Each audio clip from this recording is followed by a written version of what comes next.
Hello dear students, welcome to all of you in Jeevan education online platform. एक बार फिर से आप सबका स्वागत है। और लास्ट क्लास में हमने डिस्कस किया था मानव तंत्र, और उसके अंदर हमने डिस्कस किया था पाचन तंत्र के बारे में। यानी फर्स्ट पार्ट अपन डिस्कस कर चुके हैं। और पाचन तंत्र के रिगार्डिंग जो भी क्वेश्चंस एग्जाम में पुटअप होते हैं, जो भी एग्जाम में क्वेश्चंस आते हैं, कॉम्पिटिटिव एग्जाम हो या बोर्ड एग्जाम्स हो, सभी को अपन ने ब्रीफली डिस्कस किया है।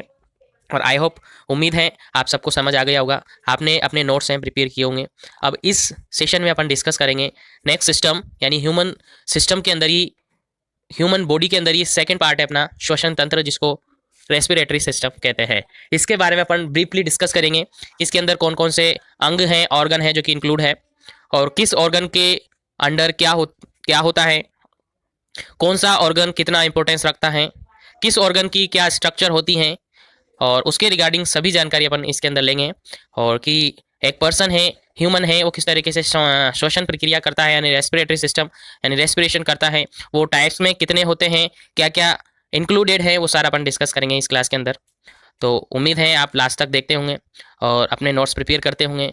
और फिर भी रिगार्डिंग कोई क्वेश्चन आपका आता है, कमेंट सेक्शन में कमेंट कर सकते हैं, आपका क्वेश्चन का आंसर आपको मिल जाएगा। बट अभी स्टार्ट करते हैं इस क्लास को, क्योंकि बिकॉज पहले की जो क्लास थी वो काफ़ी लंबी हो चुकी थी। तो आज इस क्लास को अपन ज़्यादा बढ़ाएंगे नहीं, शॉर्ट करने की कोशिश करेंगे। बट लास्ट तक बने रहना है, आपको समझ आएगी। और आई होप लास्ट क्लास आपको काफ़ी अच्छी तरीके से समझ आ गई होगी। अब स्टार्ट करते हैं बिना टाइम वेस्ट किए, चलेंगे। पहले इसके बारे में थोड़ा सा ब्रीफली जानकारी लेंगे, उसके बाद इसको डिटेल से अपन पढ़ेंगे वन बाय वन। तो चलिए स्टार्ट करते हैं।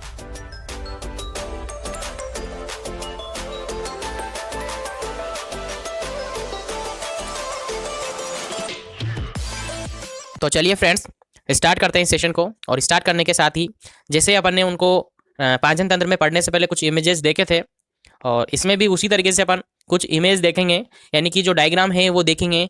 और मैं यही कहूँगा, इन डायग्राम को थोड़ा समझने की कोशिश करना है। यदि आपको डायग्राम्स और इनके ऑर्गन हैं, अंग हैं, समझ आ गए, तो बाकी जो पोर्शन अपन आधे घंटे या पौन घंटे के अंदर जो पढ़ने वाले हैं, वो आपको ईजिली बहुत ही अच्छी तरीके से समझ आ जाएगा। ठीक है फ्रेंड्स, तो ऑर्गन समझने की कोशिश करें, इसके जो भी अंग हैं वो समझने की कोशिश करें कि श्वसन तंत्र के अंदर कौन कौन से अंग हैं जो कि शामिल है। ठीक है, उनको पहले अपन डायग्राम वाइज पढ़ेंगे, फिर उनको ब्रीफली डिटेल से अपन डिस्कस करेंगे। पहले डायग्राम देखेंगे। तो आपके सामने एक डायग्राम है, देख सकते होंगे, देख पा रहे होंगे, एक डायग्राम है। इसके अंदर सबसे फर्स्ट जो नाम है वो लिखा हुआ है नासा गुहा या नेजल कैविटी, यानी आपकी नोज कह सकते हैं, आपकी नाक जो है वो कह सकते हैं। आपको पता है, आपकी जो श्वसन क्रिया होती है उसका सबसे फर्स्ट इनिशियल पार्ट होता है वो आपकी नोज होती है, यानी नाक होती है। और वही नाम यहाँ पर लिखा हुआ है नासा गुहा या नेजल कैविटी। ठीक है, कैविटी मतलब कोई खोखला पार्ट हो सकता है, पार्ट कह सकते हैं। ठीक है, तो नासा गुहा है। उसके बाद आपके माइंड में क्वेश्चन आता है कि अपन नाक बंद कर लेते हैं तो मुंह से भी सांस ले सकते हैं, तो वो भी इंक्लूडेड है, देख सकते हैं आप, मुंह गुहा या ओरल कैविटी या मुंह भी आप कह सकते हैं। ठीक है, उसके बाद ये दोनों आगे कनेक्टेड है एक ट्यूब लाइक स्ट्रक्चर से, जैसे कि पाचन तंत्र में कनेक्टेड थे। देखिए फ्रेंड्स, वो सिस्टम और ये सिस्टम एक दूसरे को को रिलेट करेगा। मैंने पहले भी बताया था आपको, पूरा बॉडी सिस्टम है और पूरा बॉडी सिस्टम एक दूसरे को को रिलेशन में चलता है, कोई भी अलग नहीं चलता है, सब एक दूसरे के को रिलेशन में चलता है। और को रिलेट करते आप समझते रहना, ताकि इजीली आपको समझ आ जाएगा। ठीक है फ्रेंड्स, तो उस तरीके जैसे उसमें एक ट्यूब लाइक स्ट्रक्चर थी, वैसे ही ट्यूब लाइक स्ट्रक्चर इसमें भी है। फेरिंग्स क्या है? फेरिंग्स। और आपको पता होगा, मैंने वहाँ फेरिंग्स वहाँ भी अपन ने पढ़ा था, डाइजेस्टिव सिस्टम में मैंने फेरिंग्स आपको बताया था कि उसके कुछ पार्ट्स होते हैं, 3 पार्ट्स आपको बताए थे। तो वही फेरिंग्स हैं जो कि रेस्पिरेटरी में और डाइजेस्टिव, यानी कि श्वसन और पाचन तंत्र दोनों में ही ये इंक्लूड होती हैं। ठीक है फ्रेंड्स, तो श्वसन या श्वसनी जिसको कहते हैं, फेरिंग्स जिसको कहते हैं, वो इसके अंदर भी एक ट्यूब लाइक स्ट्रक्चर होती है, आप देख पाएंगे। ठीक है, उसके बाद नेक्स्ट जो नाम लिखा हुआ है वो आप देख सकते हैं, श्वास नली जिसको ट्रेकिया कहते हैं। फ्रेंड्स, इंग्लिश और हिंदी दोनों नाम आप देखने की कोशिश करें, जो आपको इजीली याद रहे उसको उसी लैंग्वेज में आप याद रखें। ठीक है, और मैं यही एडवाइस करूंगा, इंग्लिश नाम है जो कि आप कोशिश करें याद रखने की, क्योंकि यही आगे जाके कहीं ना कहीं आपको काम आने वाला है। क्योंकि हिंदी नाम आई होप आपको समझ में भी नहीं आता होगा और याद भी नहीं होता, अजीब से नाम है। बट डोंट वरी, जैसे आपको सही लगता है वैसे करो, बट याद रखने की कोशिश करें। तो श्वास नली ट्रेकिया जिसको कहते हैं, बताएंगे ये क्या है, छल्ले टाइप में होती हैं, अभी आगे बताएंगे। ठीक है, उसके बाद नेक्स्ट आगे चलते हैं, तो ये आपके होते हैं फेफड़े, जिनको लंग्स कहते हैं, जो कि 2 होते हैं, ये भी आपको पता होगा, ये 1 इज और 2 इज। ठीक है, 2 होते हैं, ये फेफड़े हैं, दाया फेफड़ा बाया फेफड़ा, यानी राइट लंग्स लेफ्ट लंग्स, दोनों तरफ लिखा हुआ है, देख सकते हैं। उसके बाद ये फसलियाँ, अब आप कहोगे सर फसलियों का क्या काम है श्वसन तंत्र में, उसका कोई रोल नहीं है, तो उसका रोल भी है, और फसलियों को बोला जाता है रिब्स। ठीक है, क्या रोल है आगे अपन डिस्कस करेंगे डिटेल से। उसके बाद आपको एक नाम और नजर आ रहा होगा, आप देख पा रहे होंगे, एक नाम और नजर आ रहा होगा, वो नाम आप देख सकते हैं, डायफ्राम। क्या क्या है? डायफ्राम यानी कि एक मस्कुलर ऑर्गन है, एक डोम शेप ऑर्गन है, ठीक है, इस आकार में है, डोम के समान है, और ये बहुत ही इंपॉर्टेंस रखता है इस श्वसन तंत्र के अंदर। आगे डिस्कस करेंगे, बट ये भी आपको याद रखना है। तो ये सारे अपन ने नाम देखे, ये श्वसन तंत्र के अंदर आते हैं, ठीक है। तो ये आपको याद रखने कौन कौन से अंग हैं जो कि श्वसन तंत्र में आते हैं, श्वसन तंत्र के अंदर आते हैं। तो देखा, उसके बाद एक और डायग्राम आप देख सकते हैं, सेम वैसे ही डायग्राम है, सेम एज इट इज। कोई सा भी एक डायग्राम आप याद रखें, और वो आपको डायग्राम एग्जाम, बोर्ड एग्जाम्स वगैरह में बनाने को भी आते हैं, तो वहां पर भी आपको बनाना है। तो देख सकते हैं वही सब कुछ है यहाँ पर, वही नोज, वही माउथ, वही फेरिंग्स, ठीक है, वही लेरिंग्स, वही ट्रेकिया। आप कहोगे कि सर लेरिंग्स कहाँ से आया? तो फेरिंग्स को आगे कनेक्ट करता है, वही वैसा ही एक ट्यूब लाइक स्ट्रक्चर होता है, उसी को लेरिंग्स कहते हैं। डिटेल से पढ़ेंगे अपन, डोंट वरी। बाकी इसमें अलग अलग से नाम आपको दिख रहे होंगे, एल्वियोलाई क्या होती है, ब्रोंकाई क्या होती है, डोंट वरी, नाम याद रखें, आगे पता चल जाएगा क्या होती है, ठीक है। इसके बाद एक और डायग्राम आप देख सकते हैं, नेक्स्ट डायग्राम। इसमें केवल आपको लंग्स शो हो रहे हैं, लंग्स को आप देख पा रहे होंगे, फेफड़े जो कि दिख रहे होंगे, एक 3D diagram point of view आप देख सकते हैं। एक ऐसा डायग्राम है जिसमें आपको केवल लंग्स को ही स्पेसिफाई करके दिखाया जा रहा है, तो समझने की कोशिश करें। आगे चलते हैं अपन नेक्स्ट डायग्राम पर, और नेक्स्ट डायग्राम में भी आपको लंग्स ही दिखाया हुआ है। अब लंग्स के साथ रिब्स आपको दिख रही है, तो उसका क्या रोल है, रिब्स का आखिर महत्व क्या है श्वसन तंत्र में, ठीक है, वो अपन डिस्कस करेंगे। तो आप डायग्राम देखिए अभी ध्यान से। उसके बाद आगे चले तो वही डायग्राम एक बार फिर से है, देख सकते हैं। फर्स्ट वन नाम है इसमें नेजल कैविटी, नोज या माउथ है। उसके बाद थ्रोट जिसको फेरिंग्स कहते हैं। उसके बाद ट्रेकिया होता है, लेरिंग्स भी होता है, ट्रेकिया होता है जिसको वाइंड पाइप भी कहते हैं, आपको याद रखना है वाइंड पाइप किसको कहते हैं, तो ट्रेकिया को कहते हैं।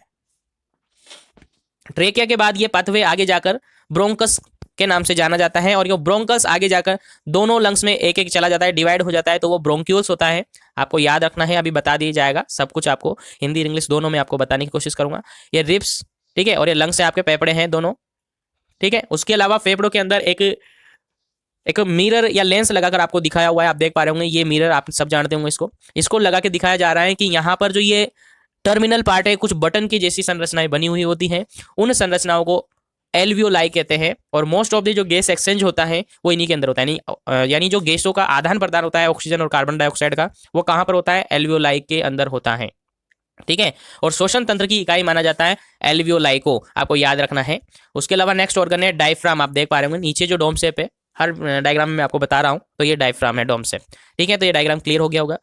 नेक्स्ट चलते हैं अपन, नेक्स्ट और डायग्राम इसमें आपके सामने है, देख सकते हैं, और इनके पार्ट भी दिए हुए हैं, पार्ट के रिगार्डिंग भी कुछ लिखा हुआ है, आप देख सकते हैं, सारा कुछ डिटेल से है, आप देख पा रहे होंगे। तो सबसे फर्स्ट वही आप देख सकते हैं यहाँ पर देखेंगे तो ये आपकी नोज, ये आपका माउथ, ये दोनों कंबाइंडली देखो अलग अलग कलर से ज्वाइन हो रहा है एक कॉमन पाथवे में, और इस कॉमन पाथवे को क्या बोला है आपने, लेरिंग्स बोला है, सॉरी फेरिंग्स बोला है। और फेरिंग्स आगे डिवाइड हो जाता है, ठीक है, लेरिंग्स में, ठीक है, फेरिंग्स आगे कनेक्ट होता है लेरिंग्स से, और लेरिंग्स आगे कनेक्ट होता है ट्रेकिया से, ठीक है। और देखिए यहीं से डिवाइड हो रहा है ईसोफेगस, जो आपने कल पढ़ा था, यानी ग्रास नली जिसको आपने पढ़ा था, ईसोफेगस, यानी यहां तक तो कॉमन आता है, फेरिंग्स तक तो कॉमन पार्ट है, और फेरिंग्स के बाद डिवाइड हो जाता है एक तो लेरिंग्स, लेरिंग्स श्वसन तंत्र में जाता है, ठीक है, और ईसोफेगस जो कि पाचन तंत्र के अंदर जाता है, यहाँ से डिवाइडेशन होता है। और आपने पढ़ा था एपिग्लोटिस, तो वो ढक्कन भी यहीं पर पाया जाता है, जो कि इनको सेपरेट करता है और बचाता है फेफड़ों में खाने, जो आपका खाना खाते हैं उसको जाने से उनको बचाते हैं, यानी ढक्कन बंद हो जाता है तो उसमें नहीं जा पाता है, तो वो मैंने आपको बता दिया, डिटेल से आपने देखा था, ठीक है। तो ये सारा कुछ आप देख सकते हैं। उसके बाद ये ट्रेकिया आप देख रहे होंगे, ये ट्रेकिया है, आगे जाकर डिवाइड हो जाता है, ट्रेकिया आगे जाकर डिवाइड हो जाता है इस तरीके से, तो ये ब्रोंकाई है, ब्रोंकाई आगे जाकर फेफड़े के अंदर और डिवाइड हो जाता है, तो ब्रोंक्यूल्स है। और एक बात यहीं पर आप क्लियर कर लीजिएगा, ये दो फेफड़े अपने बॉडी के अंदर होते हैं, दो फेफड़े अपने बॉडी के अंदर होते हैं, आप देख रहे होंगे, दायां और बायां। इसके अंदर जो राइट वाला होता है, यानी दायां जो फेफड़ा होता है, उसके अंदर 3 लोब पाए जाते हैं, 3 पार्ट इसके होते हैं, ठीक है। कितने पार्ट, 3 पार्ट इसके होते हैं, जबकि लेफ्ट वाले के यानी बाएं के 2 ही पार्ट होते हैं, 2 ही लोब होते हैं। आगे डिस्कस करेंगे क्यों 2 होते हैं, क्यों दाएं के अंदर 3 होते हैं, बट यहीं से आपको याद रखना है 2 किसके अंदर होते हैं, दाएं के यानी कि राइट के अंदर, और सॉरी 3 दाएं के अंदर होता है और 2 बाएं के अंदर होता है, राइट और लेफ्ट आप याद रखें, ठीक है। आगे चलेंगे, सॉरी एक इसमें डायग्राम में और शो हो रहा है, यहाँ पर ये एल्वेलाई जो मैंने बताया था, लंग्स के अंदर ये टर्मिनल बटन है, इसको वही मिरर माइक्रोस्कोपी से देख के और देखा है कि इस तरीके से ये होता है, आगे डिटेल से आपको मिल जाएगा। आगे चलते हैं पर नेक्स्ट डायग्राम में, तो नेक्स्ट डायग्राम में आपको केवल लंग्स शो हो रहे हैं, इस तरीके से आप देख पा रहे होंगे, ये लंग्स है, जो कि शो हो रहे हैं, और इसमें आपको जो लोब में बता रहा था वो लोब भी आपको इसमें शो हो रहा है। आप देख सकते हैं यहाँ से एक लोब ऊपर वाला और एक ये वाला और एक ये वाला, यानी 1 2 और 3, और इसके अंदर एक ये वाला और एक ये वाला, दो इसके अंदर 3। ठीक है, ये दाया और ये बाया, राइट और लेफ्ट, ये आपको याद रखना है। आगे चलते हैं तो फिर से एक डायग्राम है, उसमें आपको फसलियों के साथ दिखाया हुआ है। ठीक है, थोड़ा समझने की कोशिश करें डायग्राम्स को, क्योंकि ये समझ आ गए तो आपको पूरा श्वसन तंत्र बहुत ही इजीली आपको समझ आ जाएगा। आप देख पा रहे होंगे इस डायग्राम में काफी अच्छी तरीके से शो हो रहा है। ठीक है, वही नोज, माउथ, इसोफेगस, लेरिंग्स जो वगैरह है, ट्रेकिया है, ब्रोंकाई, ब्रोंक्यूल्स है, दो फेफड़े हैं, नीचे डोम शेप में डायफ्राम है। ठीक है, और इनको वापस वही जूम आउट करके दिखा हुआ है कि ये एल्वियोलाई है, और इनमें गैसों का एक्सचेंज हो रहा है। आप देख सकते हैं यहाँ पर कार्बन डाइऑक्साइड और ऑक्सीजन का एक्सचेंज हो रहा है आपस में, देख सकते हैं। अभी बताएंगे किस तरीके से होता है, अभी डायग्राम देखिए। ठीक है, उसके बाद आप देख सकते हैं एल्वियोलाई के अंदर जो प्रोसेस होती है, इनको भी मैं एक क्लिप वीडियो डालूंगा छोटी सी, थोड़ी देर बाद क्लिप वीडियो ऐड करूंगा इसमें, उसको आप देखना, फिर उसमें पता चलेगा कि किस तरीके से इनमें गैसों का एक्सचेंज होता है, वो आपको पता चल जाएगा। ठीक है, तो इस तरीके से आप देख पाए होंगे, और आई होप ये सारे डायग्राम आपको समझ आ गए होंगे। ठीक है, अब स्टार्ट करते हैं आगे इनके बारे में डिटेल से जानने के लिए कि आखिर माउथ में क्या प्रोसेस होती है, नोज में क्या प्रोसेस होती है, आगे जाकर फेरिंग्स यानी कि जो आपने ट्यूब लाइक स्ट्रक्चर पढ़ी थी अपन ने, फेरिंग्स, फिर लेरिंग्स, फिर ट्रेकिया, फिर ब्रोंकाइस, इनमें क्या क्या प्रोसेस होती है अपन डिटेल से समझेंगे। लेकिन उससे पहले एक छोटी सी क्लिप वीडियो आप देखिए, आपको पता चलेगा कि श्वसन किस तरीके से होता है, किस तरीके से गैस नोज या माउथ के थ्रू एंट्री होती है, किस तरीके से वो लंग्स तक पहुंचती है, और लंग्स में उसमें गैसों का किस तरीके से एक्सचेंज होता है, यानी ऑक्सीजन और कार्बन डाइऑक्साइड का आदान प्रदान होता है, और किस तरीके से वो वापस CO2 कार्बन डाइऑक्साइड बाहर निकलती है, वो देखिए। उसके बाद अपन डिटेल से बात करेंगे कि कौन सा ऑर्गन क्या करता है, कौन सा अंग क्या करता है। तो फटाफट से देख लीजिए इस वीडियो को। तो आप देखिए किस तरीके से एयर का इनहेल किया जा रहा है, एक्सहेल किया जा रहा है, और उसी टाइम लंग्स का फैलना सिकुड़ना हो रहा है, और ये ईजिली देख पा रहे होंगे आपके नेरिस के थ्रू एयर अंदर जा रही है। ये नेजल कैविटी में लाइन, सीलिया वगैरह प्रेजेंट होती है जो कि फिल्ट्रेशन का काम करती हैं। इजीली देख रहे होंगे आप, थोड़ा कंसंट्रेशन के साथ इसको देखना है, बहुत ही इजीली समझ आ जाएगा आपको। ये फेरिंग्स है, और यहीं पर आपको बताया था मैंने एपिग्लोटिस, ये देख लीजिएगा। और इसमें एपिग्लोटिस जैसा कि कल आपको इजीली समझा दिया था, उसी तरीके से ये किस तरीके से क्लोज करता है रेस्पिरेटरी ट्रैक्ट को, कि उसमें कोई भी फूड पार्टिकल्स नहीं जा पाए। इजीली देख सकते हैं आप, ध्यान से देखिए, इजीली समझ आ जाएगा। और ये सी लाइक स्ट्रक्चर ट्रेकिया पर प्रेजेंट होती है। ध्यान से देखिए, समझने की कोशिश कीजिए। ये जो लंग्स हैं वो एक्सपेंड हो रहे हैं, यानी फैल रहे, सिकुड़ रहे, और ये टर्मिनल बटन्स है वो ब्रोंक्यूल्स के, जिनको एल्वियोलाई कहा जाता है। आगे डिटेल से अपन डिस्कस करेंगे। और यहीं पर गैसों का एक्सचेंज होता है, अभी देख लीजिएगा, इसका प्रोसेस भी आएगा गैसों का एक्सचेंज का, किस तरीके से गैसें एक्सचेंज होती हैं। पूरा इजीली कंसंट्रेशन के साथ देखिए, इजीली समझ आएगा। और ये देख लीजिएगा एल्वियोलाई आ चुकी है, और ये रेड जो मॉलिक्यूल्स है, ये ब्लू मॉलिक्यूल्स है, ये कार्बन डाइऑक्साइड है, रेड वाले ऑक्सीजन वाले हैं। ठीक है, और एक बार फिर से आप ये देख सकते हैं दूसरे वाला भी, इजीली समझ आ जाएगा। थोड़ा कंसंट्रेशन के साथ आप देखना है, 3D व्यू है ये। और ये सी लाइक स्ट्रक्चर है जो कि प्रिवेंट करता है, बचाता है इन जो श्वास नली है उसके चिपकने को, यानी चिपकने नहीं देता है। तो इजीली समझ आ जाएगा आपको। तो आपने देखा कि किस तरीके से श्वसन तंत्र यानी कि श्वसन क्रिया होती है, यानी ह्यूमन सिस्टम के अंदर रेस्पिरेटरी जो प्रोसेस है वो किस तरीके से होती है, आपने देखा एक छोटी सी क्लिप वीडियो के जरिए। अब पढ़ेंगे अपन इसके रिगार्डिंग सारी डिटेल्स जो कि आपको इम्पोर्टेंट है आपके एग्जाम्स के लिए, आपके कॉम्पिटिटिव एग्जाम्स के लिए, और आपके आगे अदर सिस्टम को समझने के लिए। तो चलिए पढ़ते हैं अपन क्या क्या सिस्टम है, क्या क्या ऑर्गन है। तो सबसे फर्स्ट वन एक फ्लो डायग्राम आपके सामने है, और इसके थ्रू अपन समझेंगे कि जो एयर है, जैसे पाचन तंत्र की अपन ने फूड के बारे में बात की थी कि फूड कहाँ से किस तरीके से फ्लो होता है, कहाँ तक पहुँचता है, वैसे ही अब अपन बात करेंगे श्वसन तंत्र के अंदर श्वास की, यानी कि एयर की, यानी कि हवा की, यानी कि ऑक्सीजन की और कार्बन डाइऑक्साइड, यानी कि ऑक्सीजन कहाँ से आती है और किस तरीके से कार्बन डाइऑक्साइड बनती है वो देखेंगे। तो सबसे फर्स्ट वन मैंने बात कहा था आपसे, मैंने कहा था कि नाक है और मुंह है जो कि आपका फर्स्ट ऑर्गन होता है आपके रेस्पिरेटरी यानी श्वसन तंत्र का। तो सबसे फर्स्ट वन नासा द्वार यानी नाक के बाद वाला, उसके बाद नासा द्वार जुड़ा हुआ रहता है आपके ग्रसनी से, और ग्रसनी के बाद कंठ यानी कि लेरिंग्स आप कह सकते हैं। उसके बाद श्वास नली है, और श्वास नली के बाद श्वसनी है, और श्वसनी के बाद श्वसनिका है। ठीक है, श्वास नली ट्रेकिया, श्वसनी ब्रोंकाई, फिर श्वसनिकाएं ब्रोंक्यूल्स। ठीक है, और फिर आगे वो एंट्री करती हैं, ब्रोंक्यूल्स एंट्री करती हैं फेफड़े के अंदर। ठीक है, दोनों फुफ्फुस यानी कि लंग्स के अंदर। फिर उनके अंदर कुछ कैपिलरीज या कूपिकाएं या नलिकाएं होती हैं जिनको कूपिकाएं कोष कहते हैं, वो होती हैं। और लास्ट एल्वियोलाई जो होती हैं वो होती हैं, और वहाँ पर रुधिर कोशिकाएं होती हैं, और वहाँ पर क्या होता है जो ऑक्सीजन है और कार्बन डाइऑक्साइड है यानी गैसेज हैं, तो गैसेज का एक्सचेंज होता है। तो आपने इस तरीके से समझ आ गया होगा कहाँ से, नाक से लेकर आपके लंग्स में, फेफड़े में, और फेफड़े के अंदर जो ऑक्सीजन का एक्सचेंज होता है, ये सारी प्रोसेस आपकी क्या कहलाती हैं, श्वसन कहलाती हैं। यानी कि श्वसन रेस्पिरेटरी सिस्टम के अंदर आपने देखा कि इस तरीके से श्वास अपन लेते हैं यानी ऑक्सीजन लेते हैं, और ऑक्सीजन किस पाथवे के थ्रू, किस माध्यम के थ्रू आपके फेफड़े तक पहुंचती हैं, और फेफड़े में स्पेशल प्रकार के जो टर्मिनल सेल्स हैं, कोशिका हैं यानी एल्वियोलाई जिनको बोला जाता है, या कूपिकाएं कोष कहा जाता है, वहाँ पर किस तरीके से ऑक्सीजन और कार्बन डाइऑक्साइड का आदान प्रदान होता है। तो इस फ्लो डायग्राम से आपने देखा। अब आपके सामने एक छोटा सा डायग्राम वापस मैं आपको समझाने की कोशिश करता हूँ। आप देखेंगे इसमें सबसे फर्स्ट वन, ये नासा द्वार, यहाँ पर ऑक्सीजन एंट्री करी, ये मुख गुहा यानी यहाँ से ऑक्सीजन की एंट्री हुई।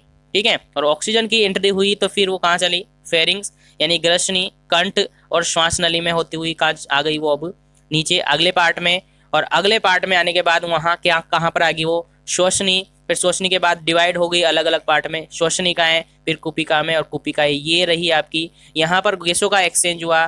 ठीक है, और गैसों का एक्सचेंज होने के बाद यहाँ से क्या हुआ, और कार्बन डाइऑक्साइड जो बनी, अब कार्बन डाइऑक्साइड कैसे बनी अभी बात करेंगे, वो वापस इसी पाथवे के थ्रू बॉडी से बाहर चली जाती है। तो ये पूरी प्रोसेस क्या कहलाती है, श्वसन कहलाती है। डायरेक्टली कहे कि वायुमंडल से ऑक्सीजन को ग्रहण करना यानी ऑक्सीजन को श्वास के थ्रू लेना और वापस कार्बन डाइऑक्साइड को छोड़ना, ये कहते हैं श्वसन। लेकिन ये नॉर्मली सब जानते हैं इस बात को कि श्वसन कार्बन डाइऑक्साइड को लेना और ऑक्सीजन को लेना और कार्बन डाइऑक्साइड को छोड़ना, ये श्वसन होता है। लेकिन श्वसन यानी रेस्पिरेशन का एक्चुअल मीनिंग ये नहीं है। श्वसन का मीनिंग है ऑक्सीजन को अपन लिए, ऑक्सीजन लेने के बाद वो फेफड़े तक पहुंची, फेफड़ों में जाकर वहाँ पर गैसों का एक्सचेंज हुआ, और एक्सचेंज होने के बाद वापस ऑक्सीजन से कार्बन डाइऑक्साइड बनी, और कार्बन डाइऑक्साइड का बॉडी में से बाहर निकलना, ये श्वसन है। ठीक है, बात करेंगे कि श्वसन के जो प्रकार है वो कितने प्रकार के हैं। आपने पढ़ा होगा श्वसन और उच्च श्वसन, या फिर इनहेलेशन और एक्सहेलेशन। ठीक है, ये पढ़ा होगा, अभी डिस्कस करते हैं। पहले आगे एक डायग्राम और देख लीजिएगा आप। तो ये वो हिंदी में था, ये इंग्लिश में था, सेम वही पाथवे हैं, same as it is human respiratory system, वही नोस्ट्रिल जिनको नासा गुहा कहा जाता है। ठीक है, ये नेजल कैविटी, फेरिंग, लेरिंग्स, इनके बाद ट्रेकिया, ब्रोंकाई, ब्रोंक्यूल्स, एल्वियोलाई, और फिर लंग्स, और वहाँ पर गैसों का एक्सचेंज हुआ, और इस तरीके से ये रेस्पिरेशन होता है। अब आगे बात करें कि श्वसन के बाद करें अपन कि श्वसन जो है वो कितने प्रकार का होता है। तो नॉर्मली आपको याद रखना है, श्वसन को मुख्यतः दो भागों में बांटा जाता है। श्वसन को मुख्यतः दो भागों में बांटा जाता है। वो किस भागों में बांटा जाता है तो वो आपको याद रखना है। एक होता है बाह्य श्वसन। कैसा श्वसन? बाह्य श्वसन यानी एक्सटर्नल रेस्पिरेशन जिसको कहते हैं। दूसरा होता है आंतरिक श्वसन। ठीक है, आंतरिक श्वसन या इंटरनल रेस्पिरेशन जिसको कहते हैं। तो मैं बेसिकली आपको याद रखना है कि श्वसन कितने प्रकार के? श्वसन दो प्रकार के, एक बाह्य श्वसन और दूसरा आंतरिक श्वसन यानी एक्सटर्नल और इंटरनल रेस्पिरेशन। ठीक है, अब ये होते क्या है तो आप समझे। अभी अपन ने डायग्राम देखे, डायग्राम के थ्रू अपन ने देखा कि ऑक्सीजन है कहाँ से आई? नोज और माउथ के थ्रू आई, या नाक और मुंह के थ्रू आपके फेरिंग्स में होती हुई, ट्रेकिया में होती हुई कहाँ आ गई, आपके फेफड़े में आ गई। और फेफड़े में आकर कहाँ पर पहुंची, वो एल्वियोलाई यानी कोशिकाओं में गई। और कोशिकाओं में क्या हुआ, गैसों का एक्सचेंज हुआ। किसका हुआ, गैसों का एक्सचेंज हुआ, यानी कि जो गैसें हैं उनका आदान प्रदान हुआ। तो यदि आदान प्रदान किस किस के बीच में हो, यदि गैसों का जो आदान प्रदान है वो किसके बीच में हो, आपके लंग्स मतलब फेफड़े और ब्लड के बीच में हो। किस किस के बीच में, फेफड़े और ब्लड के बीच में। या फिर आप कह सकते हैं कि जो भी वहाँ की नर्व्स, वो हैं क्या है, ब्लड वेसल्स हैं यानी रक्त कोशिकाएं, उनके बीच और लंग्स यानी फेफड़े के बीच यदि गैसों का एक्सचेंज होता है तो वो कौन सा शोषण, बाह्य शोषण। सामान्यतः अपन ऐसे कह देंगे, सीधी सी लैंग्वेज में ये कह देंगे कि यदि गैसों का एक्सचेंज यानी रेस्पिरेशन में यानी श्वसन तंत्र के अंदर यानी श्वसन में यदि गैसों का एक्सचेंज या जो गैसों का एक्सचेंज होता है वो किस किस के बीच में होगा, एक होगा ब्लड के बीच में यानी रक्त के बीच में, दूसरा होगा लंग्स के बीच में। यानी सीधी सी परिभाषा यही याद रखनी है आपको, यदि गैसों का आदान प्रदान आपके रुधिर और फेफड़े के बीच में होता है तो वो बाह्य शोषण कहलाता है। ठीक है, आ गए होंगे समझ में। सीधी सी लाइन आपको याद रखना है, यदि गैसों का एक्सचेंज हो रहा है, लेकिन एक्सचेंज किसके बीच में हो रहा है, आपके ब्लड यानी रक्त के बीच में और लंग्स यानी फेफड़ों के बीच, यानी फेफड़े और रक्त के बीच में यदि गैसों का आदान प्रदान होता है तो वो शोषण बाह्य शोषण कहलाता है। आई होप समझ आ गया होगा बाह्य शोषण क्या होता है। ठीक है, अब बात करें आंतरिक शोषण। अब आपको ऑटोमेटिकली समझ आ गया होगा, क्योंकि शोषण प्रक्रिया केवल फेफड़ों तक ही सीमित नहीं रहती है, आपकी पूरी बॉडी में जाती है। बात करूंगा अभी, लेकिन पहले समझते हैं कि यदि गैसों का एक्सचेंज आपके ब्लड से, कहां से, ब्लड से आपके शरीर की जो अन्य कोशिकाएं उन तक हो, शरीर की अन्य सेल्स तक हो, तो वो क्या होता है, आंतरिक शोषण।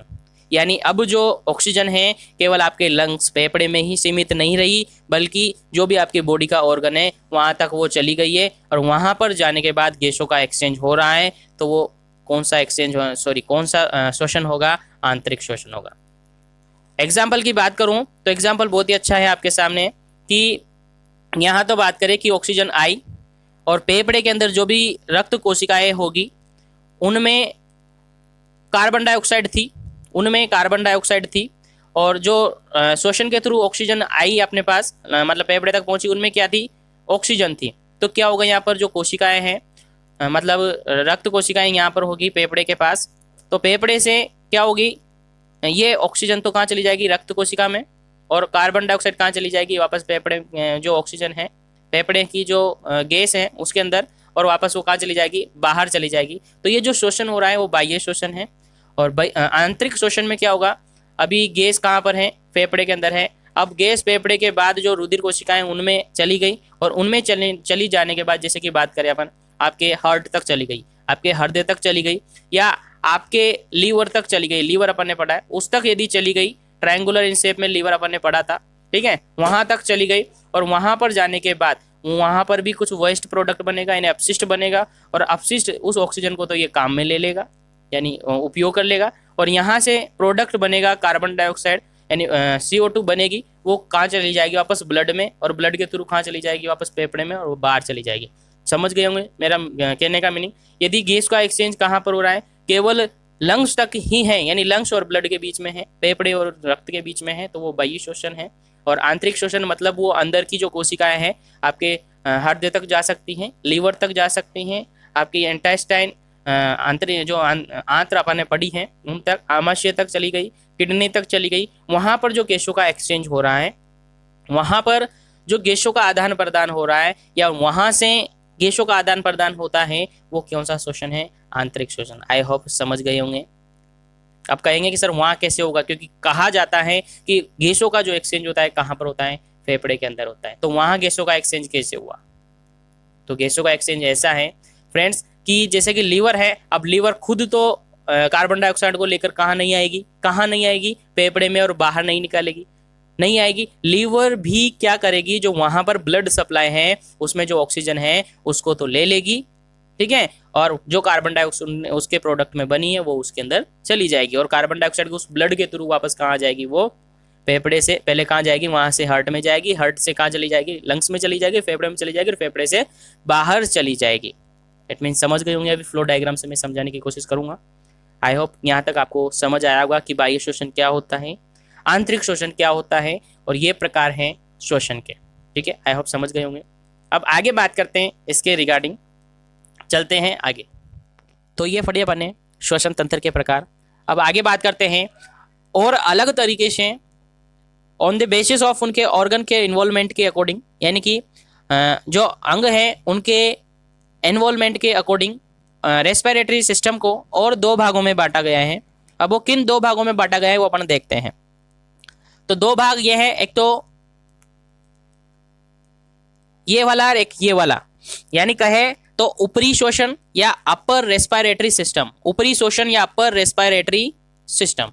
ठीक है, कौन कौन सा, ऊपरी श्वसन तंत्र या अपर रेस्पिरेटरी सिस्टम और निचला श्वसन तंत्र या लोअर रेस्पिरेटरी सिस्टम।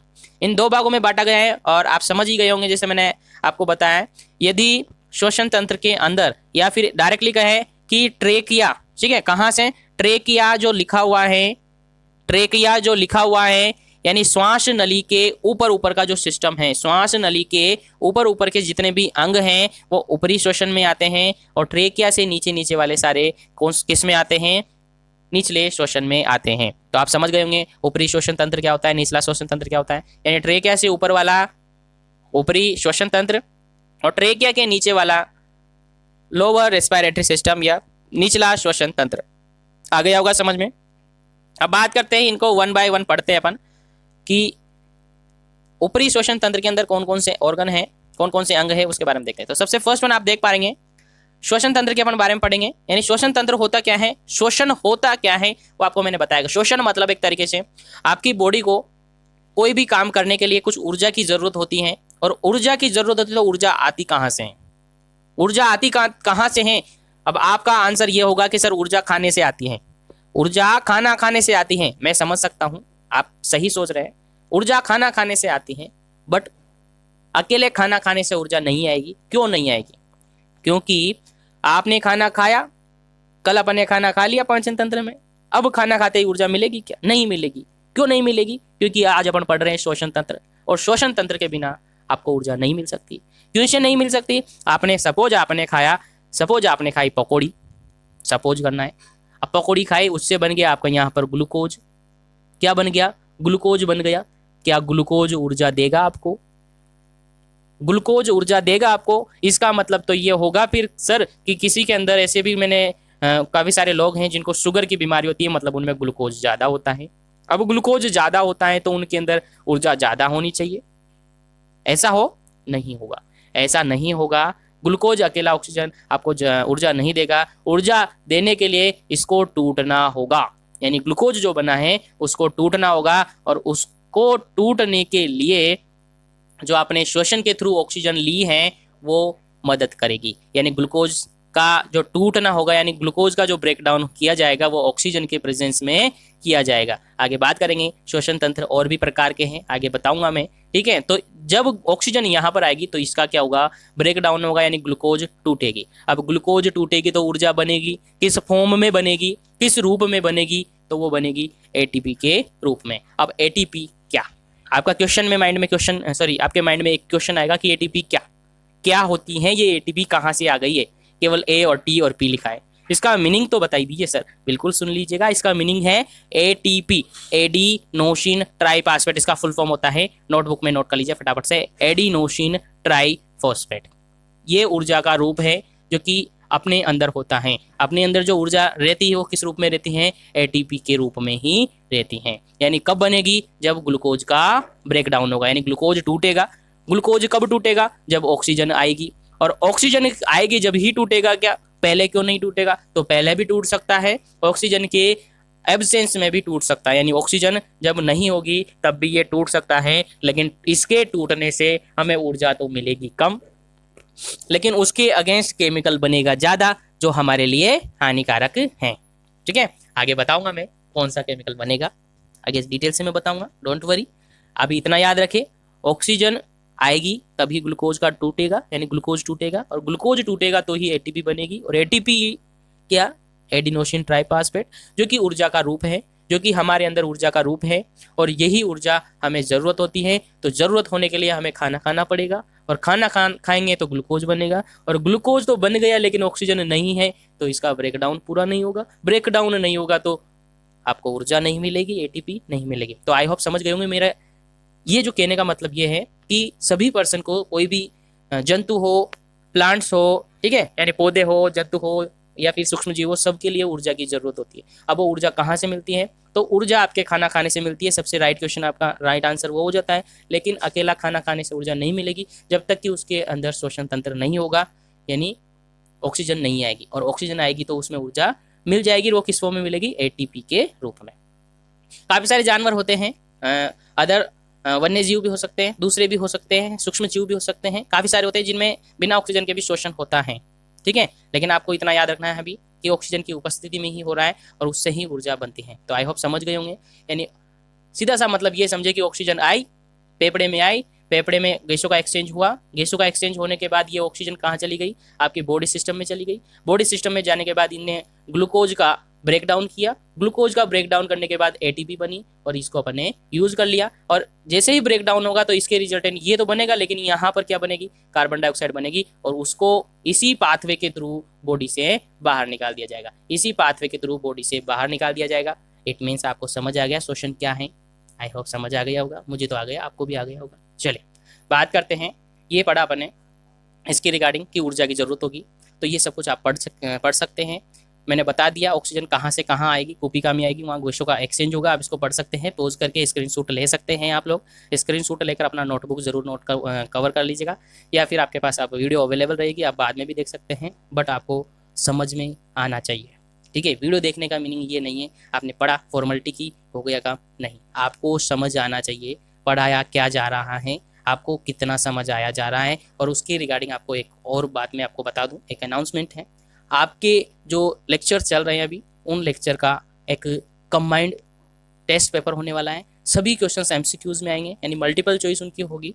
उसके बाद एक दो दिन में मैं आपको बता दूंगा, जिसके फर्स्ट सेकंड थर्ड रैंक आएगी उसको कुछ दिया जाएगा, कुछ वो मैं बता दूंगा कब दिया जाएगा, कितना दिया जाएगा, किस मोड के थ्रू दिया जाएगा, बट आपको कंसंट्रेशन के साथ पढ़ना होगा। बाकी जो लोग ऑफलाइन क्लासेस ले रहे हैं उनको ऑफलाइन भी पढ़ा दिया जाएगा, बाकी जो ऑनलाइन ले रहे हैं वो देखते रहे। बाकी बहुत ही जल्दी आपको ये चैप्टर खत्म होते ही आपको टेस्ट लिया जाएगा, मैं बता दूंगा आपको। चलिए अब बात करते हैं अपन श्वसन तंत्र के बारे में और इसके अंगों के बारे में। तो ये तो कॉमन बात करिए अपन श्वसन तंत्र के बारे में। अब बात करते हैं इसके अंगों के बारे में। तो देखिए सबसे फर्स्ट वन अपन बात करेंगे ऊपरी श्वसन तंत्र, यानी अपर रेस्पिरेटरी सिस्टम के बारे में। और अपर रेस्पिरेटरी सिस्टम में कौन कौन से अंग है मैंने बता दिया आपको। फर्स्ट वन नोज, नाक, दूसरा मुंह, उसके बाद ग्रसनी, उसके बाद ग्रसनी को क्या कहते हैं? फेरिंग्स, और उसके बाद लेरिंग्स। ये 5 अंग हैं जो कि ऊपरी रेस्पिरेटरी यानी ऊपरी श्वसन तंत्र के अंदर आते हैं। और आई होप समझ आ गया होगा, क्योंकि ट्रेकिया से नीचे, ट्रेकिया खुद किस में आता है? लोअर यानी निचले श्वसन तंत्र में आता है, ठीक है। अब समझेंगे। नाक के बारे में आप सब कुछ जानते हैं, तो ये देख सकते हैं आप, इसका पहला अंग है, ठीक है। और ये आप इसके बारे में पढ़ सकते हैं, पहला अंग है और ये श्वसन तंत्र में काफ़ी महत्वपूर्ण होता है, ठीक है।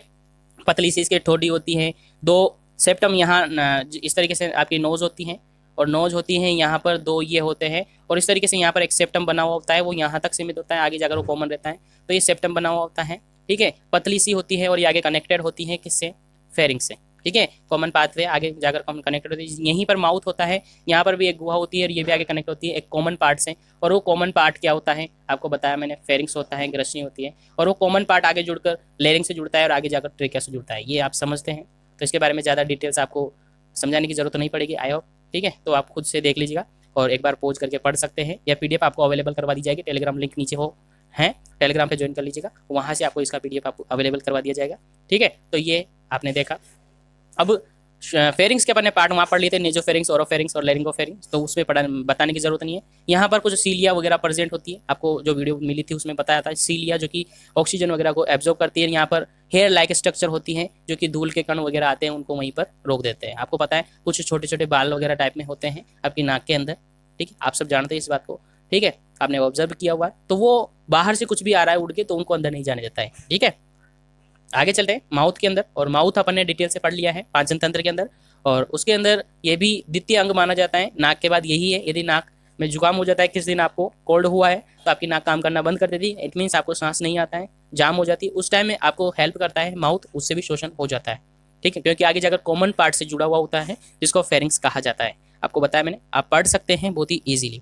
आगे बात करते हैं अपन नेक्स्ट, फेरिंग्स। अब फेरिंग्स क्या, फिर वही क्वेश्चन आ गया आपके पास। ये आपकी नाक, ये आपका मुंह, ये दोनों कॉमन पार्ट से कनेक्ट है। ये दोनों आगे जाकर एक अलग से दूसरी एक नई ट्यूब में जाकर जुड़ता है, और ये ट्यूब लाइक जो स्ट्रक्चर होती हैं, यही आपकी फेरिंग्स होती हैं। यही आपकी फेरिंग्स होती हैं। और इसके 3 पार्ट हैं, जो कि लास्ट क्लास में अपन ने डिस्कस किया। कौन कौन से 3 पार्ट है आप देख सकते हैं, पहले देख लीजिएगा। इसमें चिमनी नुमा संरचना, ट्यूब लाइक स्ट्रक्चर आप कह सकते हैं। ठीक है, और ये आहार नाल से भी जुड़ी हुई होती है और श्वसन तंत्र से भी जुड़ी होती है। 3 भाग इसके हैं, नासाग्रसनी जिसको नेजोफेरिंग्स कहा जाता है, मुखग्रसनी जिसको ओरोफेरिंग्स कहा जाता है, ठीक है, और अधोग्रसनी या कंठग्रसनी जिसको लेरिंगोफेरिंग्स कहा जाता है। ठीक है, समझ गए होंगे आप। ठीक है, इसके अंदर से एक तो जुड़ा रहता है आपके किससे, पाचन तंत्र से, बाकी जुड़े हुए रहते हैं आपके श्वसन तंत्र से। ठीक है, आगे समझ आ गया होगा। आपने पढ़ा था एक घाटी ढक्कन भी होता है जिसको एपिग्लोटिस कहा जाता है, अच्छी तरीके से आपने पढ़ा था। और ये एपिग्लोटिस इलास्टिसिटी का कुछ ढक्कन होता है जो आपके भोजन को श्वसन तंत्र में जाने से रोकता है। आई होप आपने पढ़ा था लास्ट क्लास के अंदर, यानी कल आपको मैंने बताया था, तो उसमें अच्छी तरीके से समझ आ गया था, तो इसको बताने की जरूरत नहीं होगी। आई होप स्क्रीनशॉट लेकर आपको पढ़ सकते हैं इनको। ठीक है, तो चलिए आगे चलते हैं अपन लेरिंग्स में। तो अब लेरिंग्स की बात करते हैं। सपोज देखिए, यहाँ पर आपकी नाक, यहाँ आपका मुंह, ये दोनों जुड़े हुए एक कॉमन नए ट्यूब से, और इस ट्यूब को आपने कहा है फेरिंग्स। और ये ट्यूब आगे एक और ट्यूब से जुड़ी रहती है, और वो ट्यूब होती है आपकी लेरिंग्स। ठीक है, जिसको स्वर यंत्र भी बोलते हैं। ठीक है, वोकल, इसको क्या बोल सकते हैं आप, वॉइस बॉक्स भी बोल सकते हैं। ठीक है, बोलने का डिब्बा, यानी कि जो आवाज़ आती है आपके अंदर से, आवाज़ बनती है, वो कहाँ से बनती है, इसी के अंदर से बनती है। इसी के अंदर पर्दे होते हैं कुछ टाइप में। ठीक है, और 9 प्रकार की इसमें अलग अलग सी उपास्थियाँ पाई जाती है, आप देख पाएंगे, देख सकते हैं। कंठ श्वास नली को जोड़ने का, यानी ये कंठ ग्रसनी है, यानी कि जो ओरोफेरिंग्स, सॉरी लेरिंगोफेरिंग्स अपन ने ऊपर देखा, वो इस श्वास नली को जोड़ती है, यानी ट्रेकिया को जोड़ती है। सपोज ये आपका फेरिंग्स है और ये आपका ट्रेकिया है छल्ले टाइप में। इसको और इसको जोड़ने के लिए जो ये पार्ट है, इसको और इसको जोड़ने के लिए जो ये बीच में हिस्सा होता है, ये आपका लेरिंग्स होता है। यही लिखा है आपके पास कि लेरिंगोफेरिंग्स, यानी फेरिंग्स को और ट्रेकिया को जोड़ने वाली, यानी श्वास नली को जोड़ने वाली छोटी सी संरचना होती है, जिसको लेरिंग्स कहा जाता है। और ये 9 प्रकार के उपास्थि से मिलकर बनी हुई होती है। ठीक है, और भोजन को निगलने के दौरान एपिग्लोटिस स्वर यंत्र के कारण से एक आवरण को ढक लेती हैं। ठीक है, या उसका काम ये करती हैं, आप समझ रहे होंगे। ठीक है, उसके बाद इसको वोकल कॉर्ड या वोकल फोल्ड भी कहा जाता है, जो कि स्वर उत्पन्न करने में सहायता करती है। ठीक है, ये झिल्लियाँ इसके अंदर पाई जाती है, वोकल कॉर्ड या वोकल फोल्ड। ठीक है, और इसमें एक प्रकार का रज्जु श्लेष्मा झिल्ली भी होती है। ठीक है, और ये हवा को कंपन करवाती है, जो हवा आती है उसके थ्रू ये जो झिल्लियाँ होती है उनमें क्या होता है, वाइब्रेशन होता है, कंपन होता है। इस तरीके से कंपन होता है, और कंपन होता है तो उससे क्या होता है, आवाज़ उत्पन्न होती है। आपने देखा, आपने माइक देखा होगा, आपने मोबाइल में माइक रिकॉर्ड करके देखा होगा, तो आप जिससे बोलते हैं तो वो इस तरीके से ऊपर नीचे चलती है। ज़्यादा जोर से बोलते तो ऊपर चली जाती है, फिर धीरे हो जाती है, फिर आप बंद कर देते तो बिल्कुल सीधी हो जाती है। तो उस तरीके से इसमें कंपन होता है, वाइब्रेशन होता है, जिसके कारण से आपकी आवाज़ बनती है। तो आई होप समझ गए होंगे। इसको वोकल कॉर्ड या वॉइस बॉक्स भी कह सकते हैं। ठीक है, तो ये आपको याद रखना है। उसके बाद अपन बात करते हैं निचला शोषण, यानी निचला शोषण। निचले शोषण के अंदर कौन कौन से अंग आपको मैंने बताया। ट्रेकिया आता है, ट्रेकिया के नीचे वाले सारे ऑर्गन, फेफड़े इसके अंदर आ जाते हैं, ब्रोंकाई आ जाती है, ब्रोंक्यूल्स आ जाते हैं, एल्वियोलाइज आ जाती हैं, वो सारे इसके अंदर आते हैं। वो लोअर रेस्पिरेटरी सिस्टम के अंदर आता है, यानी निचला श्वसन तंत्र के अंदर आता है। ठीक है, अब देखते हैं। सबसे फर्स्ट वन अपन बात करते हैं ट्रेकिया। इसके बारे में आपको याद रखना है, क्वेश्चन आया हुआ है एग्जाम में। करीब 5 इंच लंबी ये नली होती है। ठीक है, और एक इसके अंदर कुछ पक्षामी स्तंभाकार उपकला पाई जाती है, यानी pseudo stratified ciliated columnar epithelial cells present होती हैं। और इसके बाहर सी टाइप में स्ट्रक्चर बने होते हैं, जैसे ये पाइप है, और इसके चारों ओर एक टाइप में आपने देखा होगा वो जो क्लिप वीडियो थी, इसमें इस तरीके से ट्रेकिया में सी टाइप में आकार के छल्ले बने हुए होते हैं। ठीक है, जो कि किसके होते हैं, हाइलिन कार्टिलेज के बने हुए होते हैं। ये भी आपको याद रखना है। ये छल्ले श्वास नली को के आसपास क्या है, ये छल्ले श्वास नली को आपस में चिपकने से रोकते हैं, यानी छल्ले उसको कंस्ट्रक्ट करके रखते हैं कि ये जैसे श्वास लेते छोड़ते अपन तो वो चिपके नहीं। ठीक है, उसको बचाए रखती है कि वो चिपक नहीं सके, तो यानी कि उनको सदैव खुला रखते हैं। ठीक है, उसके बाद आगे जाकर एक काम मिलती है, ब्रोंकाइल्स में जाकर मिलती है। मैंने कहा है ट्रेकिया ये छल्ले टाइप में ट्रेकिया है। इसके बाद आगे का जो पार्ट होता है वो ब्रोंकाई होती है। क्या होती है? ब्रोंकाई होती है। और आगे वो 2 फेफड़े हैं, उसके हिसाब से ये डिवाइड हो जाती है। ठीक है, तो वहाँ पर जाकर ये मुड़ती है। और आगे यहाँ पर लिखा है वक्ष गुहा तक पहुँचने के बाद ये 2 फेफड़े आपके पास है, तो दाएं और बाएं तरफ 2 भागों में विभाजित हो जाती है। ठीक है, और उनमें प्रविष्ट हो जाती है, यानी कि फेफड़ों के अंदर चली जाती है। और इन शाखाओं को क्या कहा जाता है? प्राइमरी ब्रोंकाई कहा जाता है, प्राथमिक श्वसनीय कहा जाता है। ठीक है, तो ये किससे बनी होती है? ये भी लिखा हुआ है साफ साफ इसमें। एपिथेलियल यानी उपकला कोशिका से बनी होती है, जो कि श्लेष्मा यानी म्यूकस का निर्माण करती है, म्यूकस का निर्माण करती है। ये भी आपको याद रखना है। ठीक है, और फिर जैसे ही ये यहाँ से डिवाइड होकर, यहाँ से डिवाइड हुई और डिवाइड होकर कहाँ चली जाती है? आगे ये फेफड़े हैं, इन फेफड़े के अंदर ये चली जाती है। ठीक है, किडनी लग रही होगी, किडनी ना समझे, फेफड़े पढ़ रहे तो फेफड़े समझे, तो इनमें ये एंट्री कर जाती है और ये क्या होती है? आपकी प्राइमरी ब्रोंकाइज होती है। ठीक है, समझ आ गया होगा। आगे अपन बात करते हैं नेक्स्ट पार्ट की। तो ब्रोंकाई और ब्रोंक्यूल्स यानी शोषणी और श्वसनिकाएं, यानी आगे अभी अपन ने बात करी किस तरीके से डिवाइड हो जाती है, और ये डिवाइड हुई वो प्राइमरी ब्रोंकाई यानी ब्रोंकाइज है। ठीक है, अब आगे जाकर ये और डिवाइड, ये फेफड़ा है। ठीक है, फेफड़ा ही समझे ना, कुछ और नहीं समझे। तो ये फेफड़ा है और फेफड़े में जाने के बाद ये और आगे डिवाइड होती है, और आगे डिवाइड हो जाती है। और ये जो अलग अलग भागों में विभाजित हुई है, इनको क्या कहा जाता है? ब्रोंक्यूल्स कहा जाता है। क्या कहा जाता है? ब्रोंक्यूल्स कहा जाता है। लिखा हुआ है, आप साफ साफ पढ़ सकते हैं, इसलिए मैंने लिखा हुआ भी आपके सामने रखा है। ठीक है, लिखा है, देख सकते हैं आप। श्वास नली अंत में दाएं और बाएं तरफ शोषणी विभक्त हो जाती है। प्राथमिक शोषणी फेफड़ों में जाकर और छोटी छोटी द्वितीयक शोषणी में डिवाइड हो जाती है, यानी आगे जाकर और छोटी छोटी ब्रांचों में, शाखाओं में डिवाइड हो जाती है, विभाजित हो जाती है, जिनको द्वितीयक शोषणिकाएं बोले जाते हैं। क्वेश्चन याद रखना है, प्राथमिक शोषणिकाएं कहाँ बनती है? वो पहले बनती है, और द्वितीय कहाँ बनती है? वो फेफड़े के अंदर जाने के बाद बनती है। कैसे बनती है? जो प्राइमरी गई है उनमें और ज्यादा शाखाओं में विभाजित हो जाती है, और वो कहलाती है द्वितीय श्वसनीय। आपको समझ आ गया होगा, आई होप समझ आ गए होंगे।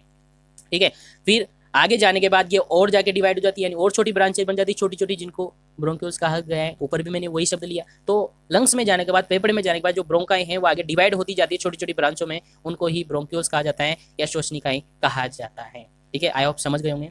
और इस तरीके से डिवाइड होती जाती है, वो डिवाइड होती जाती है, विभाजित होती जाती है, विभाजित होती जाती है। और आगे लिखा हुआ है हर ब्रोंक्यूल्स आगे जाकर छोटी छोटी सीमांत यानी टर्मिनल ब्रोंकाई में विभाजित हो जाती है। और आपने देखा होगा, इस तरीके से मैं बता रहा था लास्ट स्टार्टिंग वीडियो से ही, आगे जाकर ये टर्मिनल यानी कि केवल एंड पार्ट बच जाता है, और उसमें घुंडी जैसी संरचनाएं बच जाती हैं, और उसको क्या कहा जाता है? कूपिकाएं कहा जाता है या एल्वेलाई कहा जाता है। तो आप देख सकते हैं, ये पढ़ सकते हैं इजीली।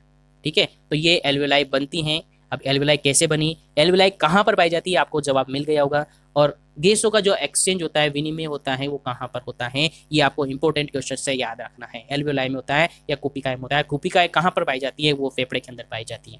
तो आपको याद रखना है, क्वेश्चन आया हुआ है कंपटीटिव एग्जाम्स में कि गैसों का एक्सचेंज कहाँ पर होता है। क्या किडनी में होता है, क्या हार्ट में होता है यानी हृदय में होता है, या क्या लीवर में होता है, क्या फेफड़े के अंदर होता है? तो क्वेश्चन का आंसर 90% से ज्यादा लोग क्या लगाते हैं? हार्ट लगाते हैं, यानी हृदय में होता है, क्योंकि उन्होंने पढ़ा है अलग अलग 4 चैम्बर उसके अंदर हैं। पढ़ेंगे डिटेल से आगे, डोंट वरी। अलग अलग 4 चैम्बर उसके अंदर हैं कि एक बार दिखा दूं मैं आपको कि इस तरीके से आपका ये हार्ट है, उसके अंदर अलग अलग से 4 चैम्बर बने हुए होते हैं, और इसमें रक्त आता है जाता है, आता है जाता है। तो मोस्ट ऑफ द यहाँ पर चेंजेस होगा, लेकिन मैं आपको बता दूं यहाँ पर कोई गैसों का एक्सचेंज नहीं होता है। जो भी गैसों का एक्सचेंज होता है वो कहाँ पर होता है? फेफड़े में होता है। कहाँ पर होता है? फेफड़े में होता है। फिर बता दूं कहाँ पर होता है? फेफड़े में होता है। और फेफड़े के अंदर भी क्वेश्चन पूछ लिया जाए, क्या ब्रोंकाई में होता है, क्या ब्रोंक्यूल्स के अंदर होता है, क्या ग्रसनी के अंदर होता है, क्या ग्रशिका के अंदर होता है, होता कहाँ है? तो आपको याद रखना है एल्वियोलाई में होता है। इंपॉर्टेंट क्वेश्चन है फ्रेंड्स, मैं पहले बता रहा हूँ। ये सारे क्वेश्चन एग्जाम में पूछे हुए हैं, बोर्ड एग्जाम से लेकर कंपेटिटिव एग्जाम्स तक काफी हेल्पफुल है आपके लिए। तो देखना नहीं भूलना है, और ध्यान से देखना है, अपने नोटबुक में नोट करते रहना है। हर चीज में लिखना जरूरी नहीं समझता, आप खुद इसके लिए रेस्पॉन्सिबल है, आप खुद लिख सकते हैं, क्योंकि मैं बोल रहा हूँ, और जो मैं बोल रहा हूँ हर क्वेश्चन एग्जाम में आया हुआ है फ्रेंड्स, परेशान नहीं होना है। ठीक है, तो ये भी क्वेश्चन एग्जाम में आया हुआ है। तो एल्वियोलाई तक अपन पहुंच चुके हैं। अब एल्वियोलाई कहाँ पर है ये भी आपको पता होना चाहिए। तो एल्वियोलाई कहाँ पर है? लंग्स के अंदर है। अब अपन पढ़ेंगे पूरे लंग्स को, क्योंकि एल्वियोलाई चली गई वहां पर गैसों का एक्सचेंज होगा, और इंपॉर्टेंट क्वेश्चन यहाँ से आने वाला है। अब पढ़ेंगे अपन फेफड़ा यानी लंग्स पढ़ेंगे, और लंग्स पढ़ेंगे तो देख सकते हैं आप लंग्स क्या होता है।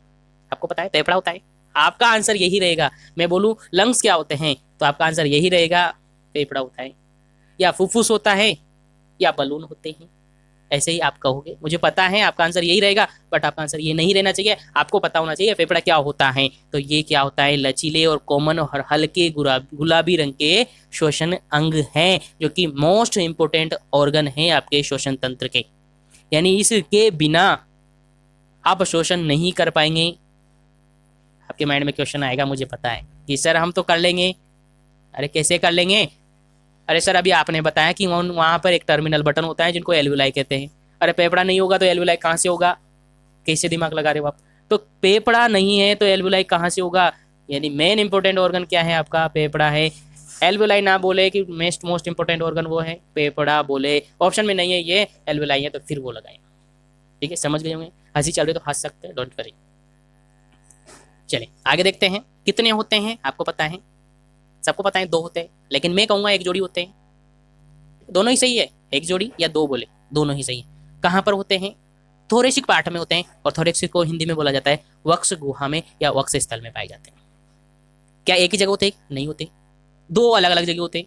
एक दाएं तरफ, एक बाईं तरफ। आपकी बॉडी की एक दाईं तरफ, एक बाईं तरफ होता है। ठीक है, अब आपको मैं बता दूं, ये आपका फेफड़ा। ठीक है, जस्ट अ मिनट। ये आपका फेफड़ा, 2 फेफड़े। ठीक है, ये आपका फेफड़ा, आप समझ गए। ठीक है, बहुत है, इतना समझ जाए बस आप।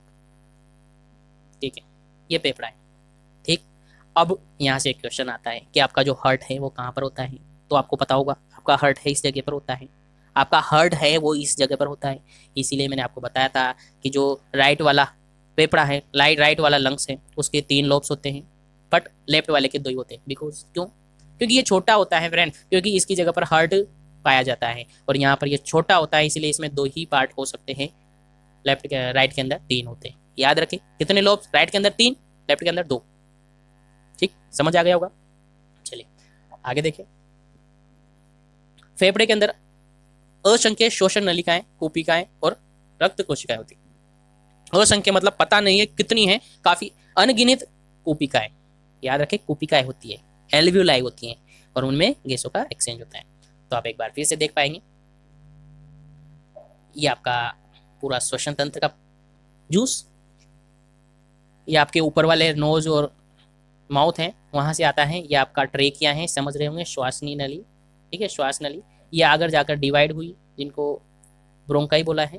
ठीक है, सॉरी, यहाँ पर ये ब्रोंकाई है, इसमें दिखाई नहीं दे रहा। ये आगे जाकर प्राइमरी ब्रोंकाई, ये आगे जाकर और डिवाइड सेकेंडरी ब्रोंकाई, फिर अगर और जाकर डिवाइड हुए तृतीय ब्रोंकाई यानी टर्सरी ब्रोंकाई, और आगे जाकर डिवाइड हुई। उसके बाद एक टर्मिनल बटन बना जिसको एल्वियोलाई कहा। आपको पता है, आप समझ गए होंगे, और आई होप इससे बेटर आपको मिल नहीं सकता है। ठीक है, बाकी आपकी मर्जी।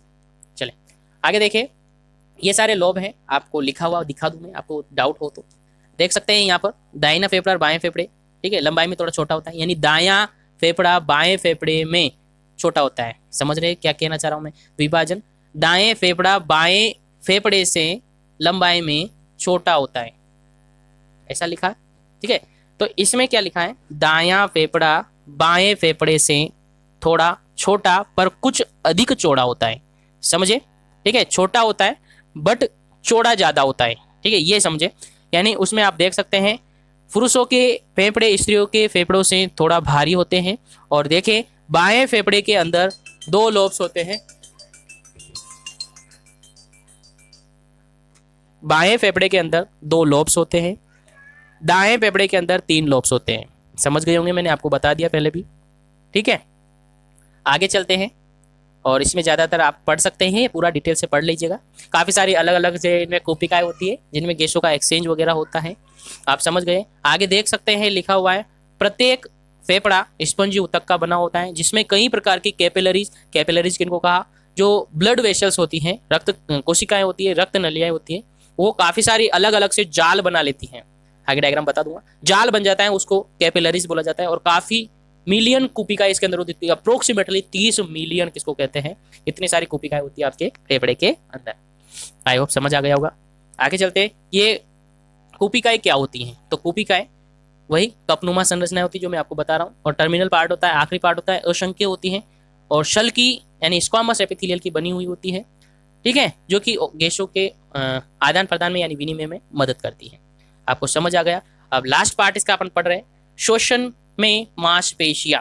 यानी श्वसन में मांसपेशियां भी हेल्प करती हैं। अब श्वसन में हेल्पफुल या श्वसन को कंप्लीट करवाने वाली जो मांसपेशियां हैं वो क्या होती हैं, श्वसन मांसपेशियों के नाम से उनको जानते हैं। वो कौन कौन सी होती है? एक तो मैंने आपको स्टार्टिंग में बता दिया था कि फेफड़ों के नीचे एक डोम शेप में होती है। इस तरीके से आपको सपोज ये फेफड़े हैं और इन फेफड़ों के बीच में एक डोम शेप स्ट्रक्चर होती है और ये डोम शेप स्ट्रक्चर क्या होती है? आपकी डायफ्राम होती है। बताया था मैंने कहा आगे बात करेंगे इसकी। तो डायफ्राम होती है तो भी एक श्वसन मांसपेशी है जो कि श्वसन में मदद करती है। तो देख सकते हैं यहाँ पर फेफड़ों में गैसों का विनिमय के लिए मांसपेशियों की आवश्यकता होती है। ये मांसपेशियां श्वास को लेने व छोड़ने में मदद करती हैं। मुख्य रूप से श्वसन के लिए डायफ्राम उत्तरदायी होता है, जो मैंने बताया डोम शेप होता है, ठीक है। उसके अलावा मध्य कपाट पेशी होती है जिनको इंटरकोस्टल मसल्स कहा जाता है, अभी बताऊंगा मैं आपको। तो बेसिकली दो चीजें आपको याद रखनी है मांसपेशियों के रिगार्डिंग कि एक तो होती है आपकी डायफ्राम जो कि डोम इन शेप होती है। डोम शेप होती है इस तरीके से, चंद्राकार आपने देखा होगा इस तरीके से। आप कहेंगे कि सर ये काम किस तरीके से करेंगे, तो अभी बताऊंगा मैं, डोंट वरी। तो इस तरीके से होती है, एक तो वो होती है और एक इंटरकोस्टल मसल्स होती है। इंटरकोस्टल मसल्स क्या होती है फ्रेंड्स, ये भी आपके माइंड में क्वेश्चन आएगा, तो मैं बता दूं। आपने देखा होगा इस तरीके से आपके अंदर फसलियां पाई जाती हैं। आप पूछेंगे कितनी फसलियां होती हैं, तो वो भी आपको याद रखना है 12 जोड़ी होती है। कितनी? 12 जोड़ी। 12 जोड़ी मतलब समझ गए, 24 होती है। यानी 12 और 12 जोड़ी बोला, जोड़ी मतलब डबल, यानी कि 24 होती है। अब देखिए इन दो पसलियों के नीचे, जैसे कि सपोज ये पसली नंबर 1, ये 2, इस तरीके से इन पसलियों के बीच में यहाँ पर कुछ मांसपेशियां पाई जाती हैं और इन मांसपेशियों को ही क्या बोला जाता है? सबके अंदर दो पसलियों के बीच में मांसपेशियां पाई जाती है और इन मांसपेशियों को ही क्या बोला जाता है? इंटरकोस्टल मसल्स कहा जाता है। इंटरकोस्टल मांसपेशियां कहा जाता है जो कि श्वसन में सहायता करती है, श्वसन तंत्र में या श्वसन की प्रक्रिया को करने में सहायता करती है। तो अब बताइए कि संख्या कितनी हुई? श्वसन के अंदर जो मांसपेशियां हैं, एक तो हुआ डायफ्राम, बाकी जो इंटरकोस्टल मसल है उनकी संख्या कितनी होती है? तो मैं बता दूं आपको, वो होती है 11 जोड़ी। माइंड में क्वेश्चन आएगा आपके, दौड़ेगा बिल्कुल कि 11 जोड़ी क्यों हुई सर, पसलियां तो 12 जोड़ी है। तो आपको पता है ना, एक पसली ऊपर एक पसली नीचे फ्री रहती है, यानी एक पसली तो ऐसे जाएगी। बता दूं, देखो सपोज मैं यहाँ पर काउंट करता हूँ 1 2 3 4 5 6 7 8 9 10 11 12, ठीक है। कितना किया? 12 हो गया। अब उसके बाद अब देखते हैं कि फसलियां किसके बीच में? इनके बीच में। तो 1 2 3 4 5 6 7 8 9 10 11, बताओ कितनी हुई? तो 11 जोड़ी तो इंटरकोस्टल मसल्स पाई जाती है और रिब्स कितनी होती हैं? 12 होती हैं। तो कंफ्यूजन नहीं होना है, समझ गए होंगे आप, ठीक है। तो आपने देखा इस तरीके से मसल्स होती है। और डायफ्राम का मैं आपको बता दूं, सपोज ये आपका डायफ्राम है, ठीक है। और डायफ्राम के बाद सपोज ये आपके फेफड़े हैं, ठीक है, ये आपके फेफड़े हैं। और फेफड़े जैसे ही फैलते हैं, जैसे ही ये फेफड़े फैलेंगे तो ये जो डायफ्राम है वो क्या होगा? नीचे पीछे की जगह नहीं फैलेंगे। जैसे ही ये फैलेगा तो ये डायफ्राम सीधा हो जाएगा। कैसा हो जाएगा? सीधा हो जाएगा। अब जैसे ही आप ऑक्सीजन छोड़ेंगे यानी श्वसन वापस छोड़ेंगे तो ये वापस इस तरीके से हो जाएगा। तो इस तरीके से ये काम करता रहता है, श्वसन होता रहता है। यानी ये फ्लैट हो जाता है जब आप सांस लेते हैं, छोड़ते हैं ये वापस अपनी शेप में आ जाता है।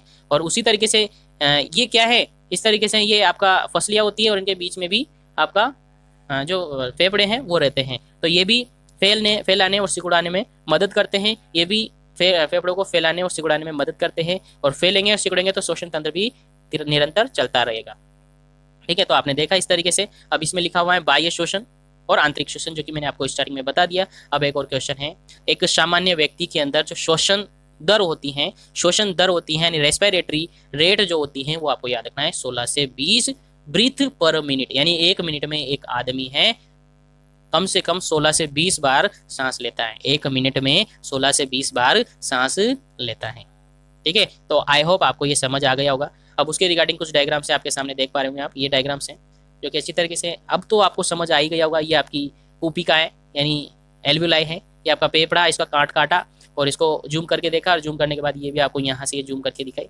तो ये भी आपने देख लिया होगा, अच्छी तरीके से समझ गए होंगे आप।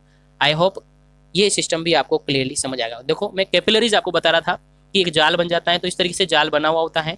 आपने वो वीडियोस में क्लिप जो वीडियो मैंने आपको बताई थी उसमें भी देखा होगा। तो इस तरीके से कार्बन डाइऑक्साइड ऑक्सीजन का जो है एक्सचेंज होता है और इस तरीके से ये शोषण होता है।